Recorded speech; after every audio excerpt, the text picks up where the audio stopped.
بسم اللہ الرحمن الرحیم الحمد للہ رب العالمین والصلاة والسلام علی رسولہ الکریم وعلی آلہ واصحابہ اجمعین وعلی کل من تبعہم بإحسان الی یوم الدین۔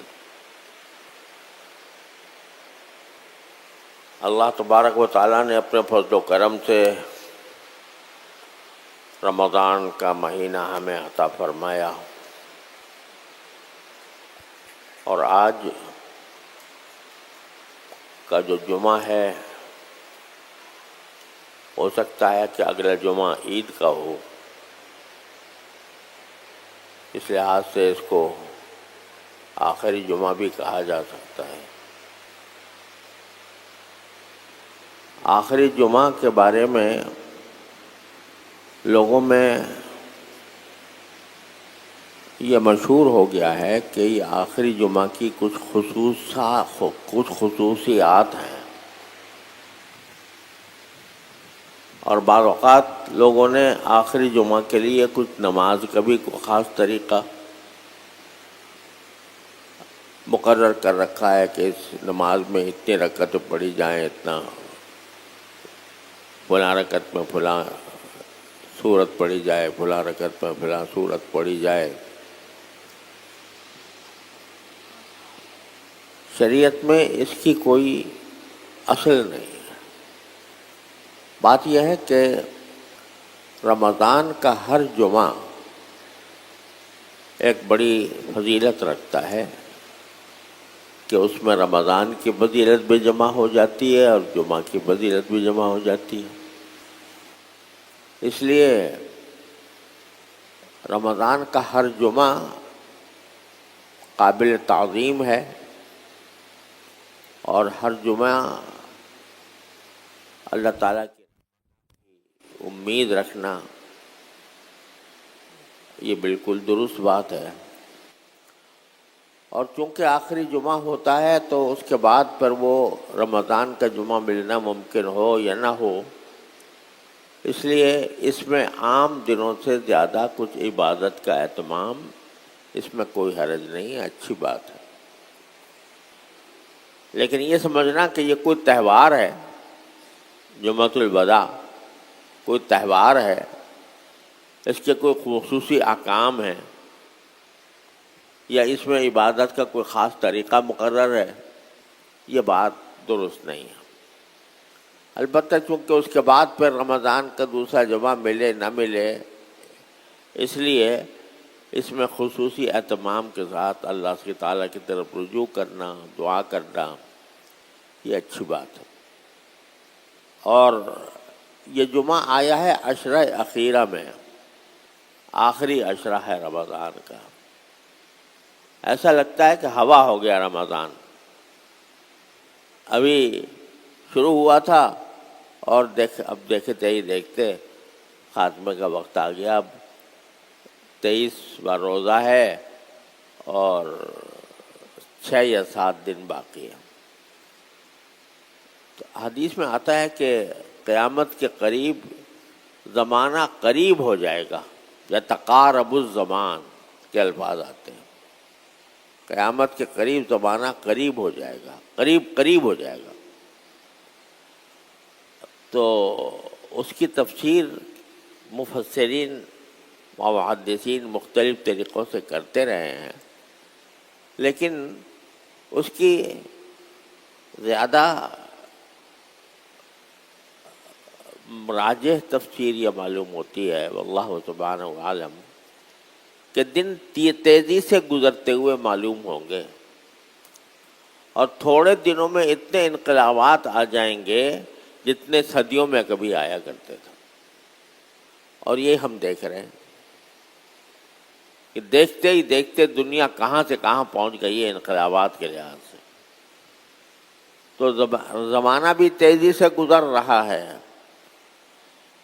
اور یہ در حقیقت ہم سب کے لیے ایک مہمیز بھی ہے کہ تمہیں اللہ تبارک و تعالیٰ نے جو عمر دی ہے وہ اس کام کے لیے دی ہے کہ آخرت کے لیے تیاری کرو۔ یا ایھا الذین آمنوا اتقوا اللہ ولتنظر ما قدمت لغد، اے ایمان والو یہ دیکھا کرو کہ تم میں سے کس نے کل کے لیے کیا بھیجا ہے۔ کل سے مراد ہے آخرت، یعنی جائزہ لیا کرو اپنا کہ تم نے اپنی دنیاوی زندگی میں کچھ ایسے اعمال کیے ہیں یا نہیں جو تمہارے لیے آخرت میں کارآمد ہوں۔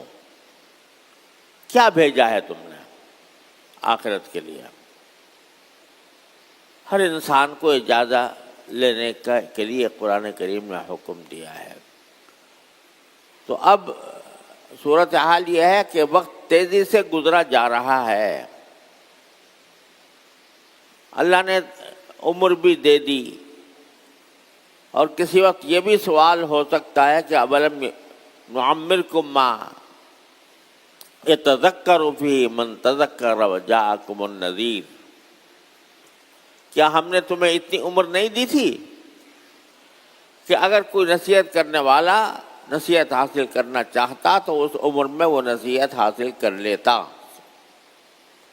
اور نصیحت حاصل کرنے کے نتیجے میں اپنے اعمال کو درست کر لیتا۔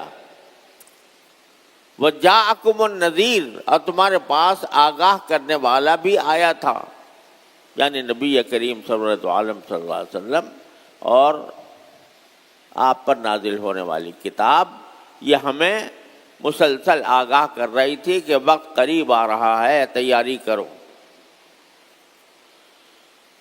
تو یہ جو آخری ایام ہیں رمضان کے، یہ ہمیں اس جائزہ لینے میں صرف کرنے چاہیے کہ ہم نے اللہ کے سامنے پیش کرنے کے لیے کیا آگے بھیجا ہے۔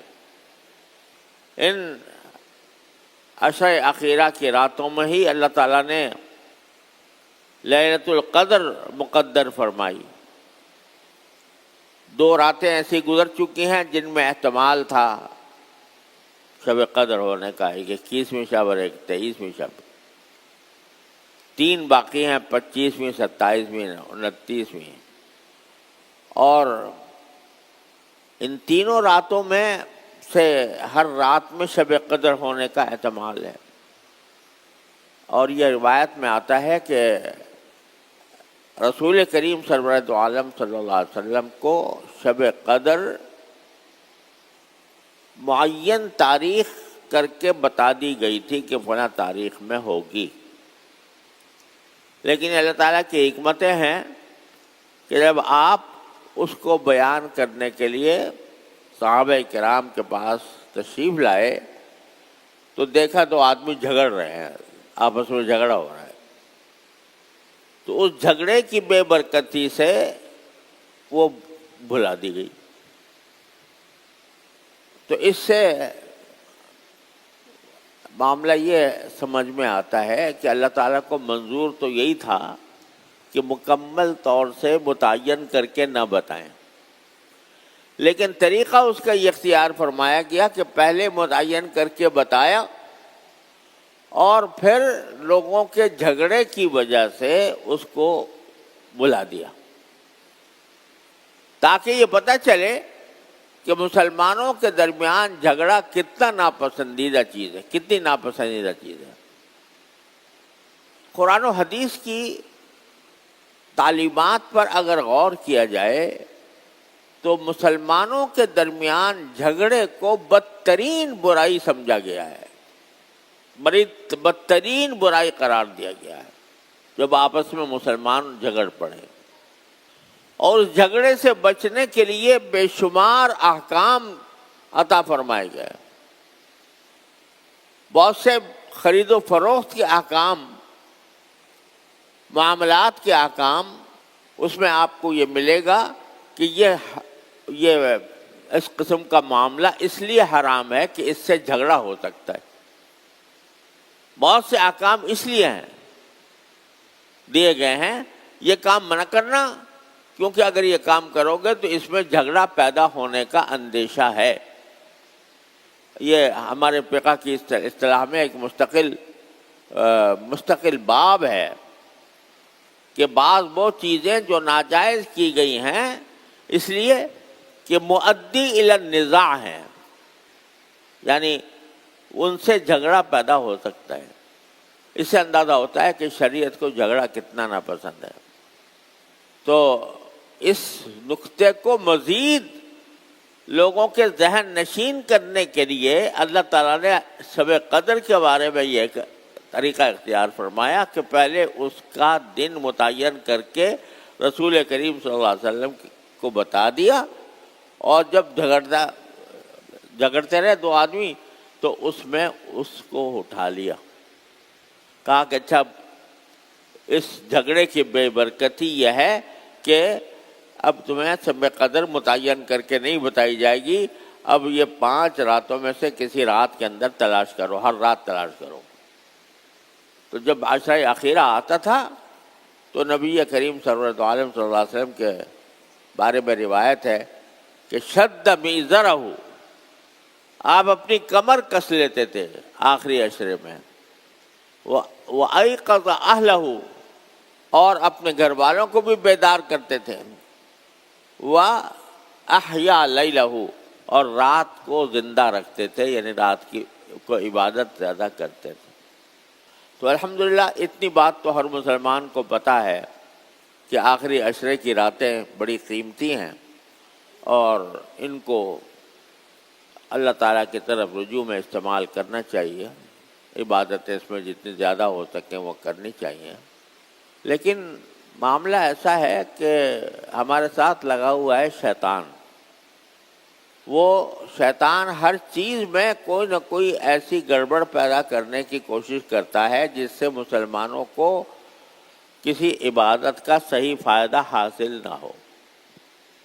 اب وہ شب قدر کی تلاش میں جو آخری عشرہ ہوتا ہے اس میں دماغ میں یہ ڈال دیا کہ اس میں جلسے کرو، دعوتیں کرو، افطار پارٹیاں کرو، اور رات کو لوگوں کے لیے ایسا کرو کہ دعوتیں ہوں، دیگیں چڑھ رہی ہوں، اور کھانے تقسیم ہو رہے ہوں، اور مسجدوں کے اندر چراغاں ہو رہا ہو، اور مسجد کے اندر لوگوں کو مختلف طریقوں سے دعوت دی جا رہی ہو۔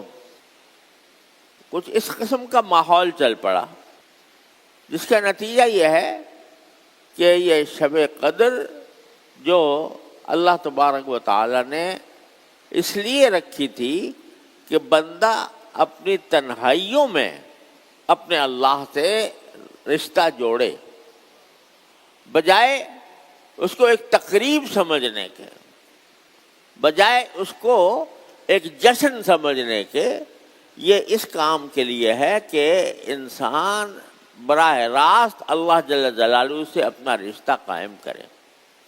دیکھو اللہ تبارک و تعالیٰ کو بندے کا جو عمل بہت زیادہ محبوب ہے، پسند ہے، وہ ہے اس کا اللہ سے بکثرت رجوع کرنا، بکثرت رجوع کرنا، یعنی وہ اپنی لو اس نے اپنے اللہ سے لگائی ہوئی ہے، اور اپنے ہر معاملے میں اللہ سے رہنمائی چاہتا ہے، اپنے ہر معاملے کو اللہ سے مانگتا ہے۔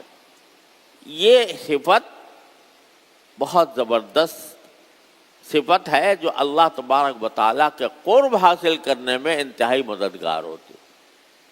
اپنے ایسے بندوں کو کبھی اللہ تبارک و تعالیٰ منیب کہتے ہیں۔ منیب کے معنی ہے انابت کرنے والا۔ انابت کیا مطلب ہے؟ انابت کا اردو میں اس کا صحیح ترجمہ ممکن نہیں ہے، لیکن آسانی کے لیے سمجھانے کے لیے اتنا کہا جا سکتا ہے کہ اللہ کو اپنا بڑا سمجھ کر اس سے رجوع کرنا، اس کو کہتے ہیں انابت، اور ایسے بندے کو کہتے ہیں منیب، کہ وہ اپنے ہر معاملے میں اپنے اللہ کو اپنا آخری سہارا سمجھ کر اس پر بھروسہ کر کے اس کو اپنا ولی و مولا سمجھ کر اپنی ہر بات اللہ تبارک و تعالیٰ سے کہنے اور اس کی طرف رجوع کرنے کا عادی ہو، اس کو کہتے ہیں منیب۔ ان فی ذلک لآیۃ لکل عبد منیب، قرآن کریم میں فرماتا ہے جو بندہ اللہ سے رجوع کرنے والا ہوگا۔ اور یہ فرمایا اللہ یجتبی الیہ من یشاء ویہدی الیہ من ینیب، اللہ تعالیٰ جس کو چاہتا ہے چن لیتا ہے، منتخب کر لیتا ہے بندوں میں سے۔ کاہے کے لیے چن لیتا ہے؟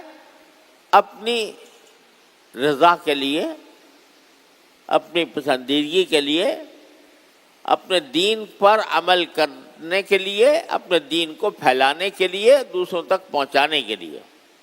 یجتبی الیہ من یشاء ویہدی الیہ من ینیب، اور جو بندہ اللہ کی طرف انابت کرے، یعنی اللہ تعالیٰ سے رجوع رکھے، ہر معاملے میں اللہ تعالیٰ کی طرف رجوع کرے، تو اللہ تعالیٰ اس کو اپنی ہدایت عطا فرما دیتے ہیں۔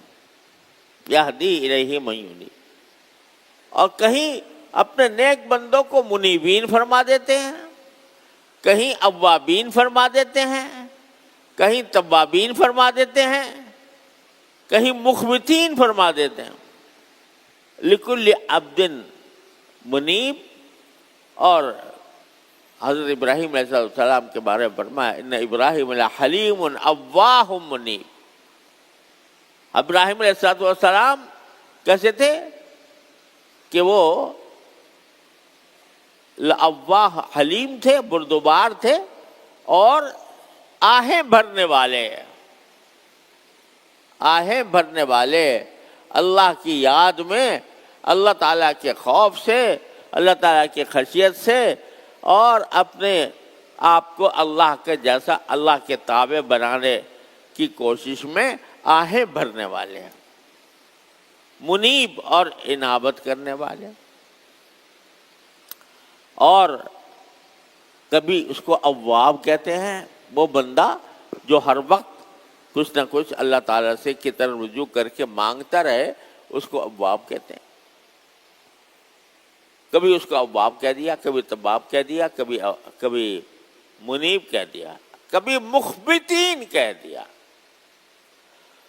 اخبات یہ ایک ایسی صفت ہے کہ اخبات کہتے ہیں کہ جو آدمی اللہ تعالیٰ کی طرف جھک کر مطمئن ہو جائے، جھکا بھی ہے، اللہ تعالیٰ سے رجوع کیے ہوئے ہے، اور اس جھکنے کے نتیجے میں اللہ تعالیٰ نے اس کو ایک طمانینت قلب عطا فرما دی کہ میں الحمدللہ میں اللہ کا بندہ ہوں، اللہ کے آگے جھکا ہوا ہوں، اور اللہ تبارک و تعالیٰ نے مجھے متواضع بنا کر مجھے اپنی طرف جھکنے والا بنا دیا، میں اس پر مطمئن اور خوش ہوں۔ یہ ہے مخبتین۔ تو یہ زمانہ جو ہے عشر اخیرہ کا، یہ بندے کو یہ صفتیں حاصل کرنے کے لیے مقرر فرمایا گیا ہے کہ بندہ منیب بنے، اواہ بنے، اواب بنے، مخبت بنے، یعنی اپنا رشتہ اللہ تبارک و تعالیٰ سے جوڑ کر مستحکم بنا لے، مضبوط بنا لے۔ دعا کا صرف ایک یہ فائدہ نہیں ہوتا کہ اس کو جو مانگا جا رہا ہے وہ مل جائے، ضروری نہیں کہ ملے۔ اللہ تعالیٰ اگر تمہارے لیے مفید سمجھیں گے تو دیں گے، اور نہیں سمجھیں گے تو نہیں دیں گے۔ ایک بچہ اگر چھری مانگ رہا ہے باپ سے، تو باپ اس کو چھری اس لیے نہیں دے گا کہ وہ کہیں اس سے اپنے ہی کو قتل نہ کر لے۔ تو بعض اوقات اللہ تعالیٰ کی حکمت نہیں ہوتی اس بات میں جو ہم مانگ رہے ہیں، اس لیے وہ نہیں دیتے۔ لیکن دعا کے دو فائدے نقد ہیں۔ ایک فائدہ یہ کہ دعا آپ خواہ کسی کام کے لیے بھی مانگ رہے ہوں، وہ ثواب ہے، وہ ایک نیک عمل ہے۔ یہ نقد انعام تو یہ مل جاتا ہے دعا کرنے سے کہ اس پر ثواب مرتب ہو جاتا ہے، چاہے وہ دعا آپ اپنے دنیوی مقصد کے لیے مانگ رہے ہیں، یا اللہ میری روزی اچھی مل جائے، میرا روزگار اچھا ہو جائے، میری آمدنی میں اضافہ ہو جائے، یہ بھی اگر کہہ رہے ہو، دنیا کی حاجت مانگ رہے ہو، تو بھی وہ اجر ثواب ہے، اس کے اوپر اجر ثواب تو فوراً نقد مل دیا، کیونکہ رسول کریم صلی اللہ علیہ وسلم نے فرمایا الدعاء هو العبادہ، دعا جو ہے وہ بذات خود عبادت ہے، لہذا نقد فائدہ تو یہ ہوا کہ اس کے اوپر فوراً ثواب مل گیا۔ دوسرا فائدہ یہ ہے کہ جتنا اللہ تبارک و تعالیٰ سے دعا کرو گے اتنا ہی اللہ تبارک و تعالیٰ کا قرب حاصل ہوگا،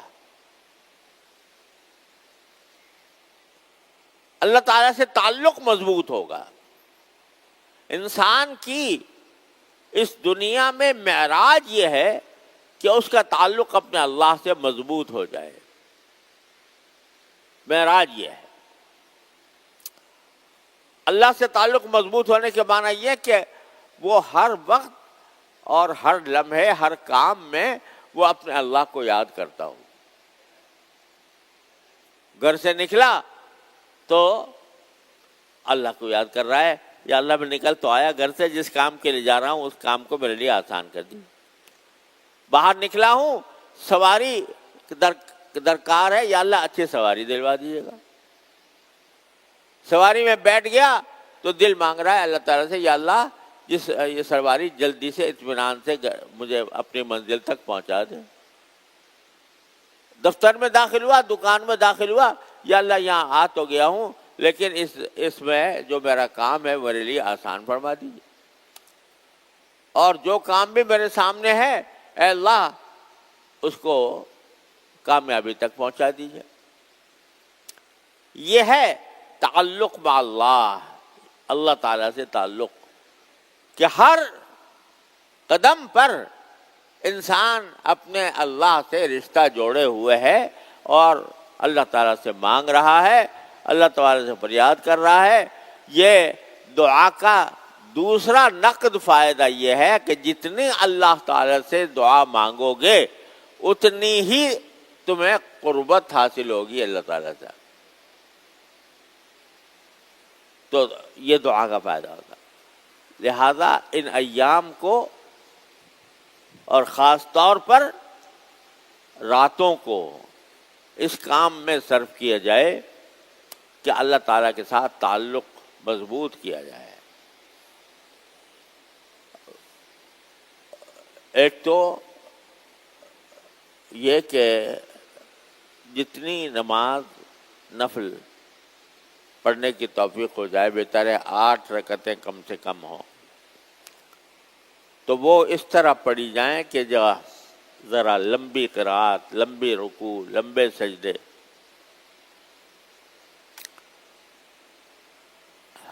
عام دنوں میں اس کی توفیق کم ہوتی ہے، ان راتوں کو غنیمت سمجھ کر اس میں نفلیں کم از کم 8 رکعتیں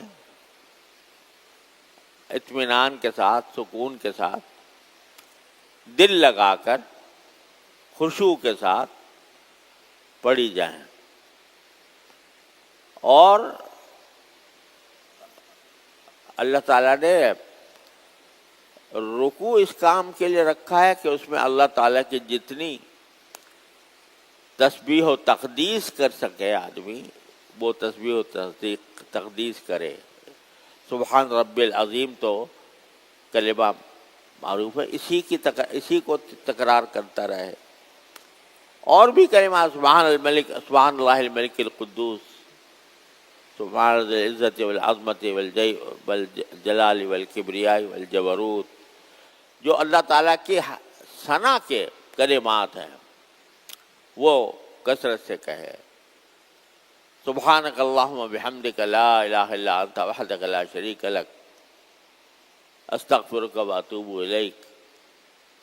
جو کلمات بھی اللہ تعالیٰ کی تسبیح و تقدیس کے یاد ہوں، رکوع کے اندر زیادہ، اور سجدہ جو ہے یہ ایسی چیز ہے جو براہ راست اللہ تعالیٰ کے ساتھ انسان کا رشتہ قائم کرتی ہے۔ حدیث میں آتا ہے کہ بندہ اپنے رب سے کسی وقت اتنا زیادہ قریب نہیں ہوتا جتنا سجدے کی حالت میں ہوتا، لہذا سجدے کی میں پڑھ کر بس اللہ تعالیٰ سے تعلق ایسا قائم کرو کہ بس مانگتے جاؤ مانگتے جاؤ مانگتے جاؤ۔ سبحان رب العلیٰ تو اس کا ذکر ہے ہی ہے، لیکن اس میں اس سجدے کو اللہ سے مانگنے کا ذریعہ بنو۔ یا اللہ مجھے پکا مسلمان بنا دے، چاہے دل دل میں دعویٰ کر، دل دل میں کہہ لو، اور جتنی حاجتیں ہیں اگر اس میں حضور اقدس صلی اللہ علیہ وسلم کی مسنون دعائیں جو ہیں وہ تو ہیں ہی ایسی کہ ہر انسان کی دنیا آخرت کی کامیابی والی ہیں، وہ اگر یاد ہوں تو سب سے اچھی بات ہے۔ وہ یاد نہ ہو تو دل ہی دل میں مانگتے رہو، دل ہی دل، زبان سے اردو میں مانگنا تو ٹھیک نہیں ہے، لیکن دل ہی دل میں مانگتے رہو۔ یا اللہ مجھے نماز کا پابند بنا دے، یا اللہ مجھے جماعت کا پابند بنا دے، یا اللہ مجھے شریعت کے تمام احکام پر عمل کرنے والا بنا دے، یا اللہ میرے رزق میں برکت عطا فرما دے، یا اللہ مجھے قناعت عطا فرما دے، یا اللہ مجھے اپنی رضا کے مطابق زندگی مجھے عطا فرما دے۔ دل دل میں مانگتے رہو، سجدہ اس حالت کی، بس یہ ہے اصل کام کرنے کا۔ باقی نہ چراغاں، نہ اجتماع اور جلسہ، اور نہ دیگیں اور قورمے اور بریانی۔ مطلب یہ کہ اس میں وقت خرچ کرنا اللہ یہ کہ جہاں ضرورت ہے کسی کو کھلانے کی دوبارہ کھانا کھلانا بھی ثواب ہے، لیکن اس کو عام جیسے مسجدوں میں آج کل رواج ہو گیا ہے، اوقات کو ضائع کرنا یہ کسی طرح بھی پسندیدہ نہیں۔ اللہ تبارک و تعالیٰ اپنے فضل و کرم سے، اپنی رحمت سے ہمیں اس آخری عشرے کی برکات سے سرفراز فرمائے، اس کو صحیح استعمال کرنے کی توفیق عطا فرمائے۔ اچھا بھائی، یہ دارالعلوم کی طرف سے صدقۃ الفطر کی مقدار، اور اگر کسی کو روزے کا فدیہ دینا ہے تو اس کی مقدار شائع کی گئی ہے۔ تو اس میں جو کم سے کم صدقۃ الفطر ہے وہ گندم کی قیمت کا ہے، کہ گندم کی قیمت ادنا درجے کے گندم کی قیمت 240 روپے ہے اگر گندم سے لگایا جائے صدقۃ الفطر، اور متوسط جو ہے وہ 260 روپے ہے، اور اعلیٰ جو ہے 280 روپے ہے۔ تو احتیاط اس میں ہے کہ 280 روپے گندم کے حساب سے نکالے جائیں فطرے کے، یا اگر کسی کو روزے کا فدیہ دینا ہے تو فدیے کے۔ اور اگر کھجور کے حساب سے دیکھا جائے تو کم سے کم 2275 بنتے ہیں، اور اعلیٰ کھجور ہو تو 2800 روپے بنتے ہیں۔ جو سے لگایا جائے تو 910 روپے بنتے ہیں فی کس، اور کشمش سے لگایا جائے تو 4200۔ تو یہ قیمتیں متفاوت ہیں، لیکن خلاصہ یہ نکلا کہ کم سے کم فطرہ 240 روپے ہے، اور زیادہ سے زیادہ ایک آدمی کا فطرہ 4200، جس کو جتنی توفیق ہو وہ اس کے مطابق ادا کر دیں۔ اور یہ فطرہ جو ہے نماز کو جانے سے پہلے ادا کرنا زیادہ بہتر ہے، افضل ہے۔ اگر کوئی بھول گیا تو بعد میں بھی جا کر ادا کر سکتا ہے۔ اور جو لوگ اپنے آس پاس غریب ہوں ان کو دینا زیادہ بہتر ہے۔ دارالعلوم میں بھی فطرہ وصول کرنے کا انتظام ہوتا ہے، لیکن بہتر طریقہ یہ ہوتا ہے کہ اپنے محلے میں، اپنے عزیز و اقارب میں جن لوگوں کو دیکھو کہ زیادہ غریب ہیں ان کو فطرہ پہنچایا جائے۔ اللہ تعالیٰ اپنے فضل و کرم سے ہمیں رمضان اور صدقۃ الفطر اور عید کے تمام احکام پر عمل کرنے کی توفیق عطا فرمائے۔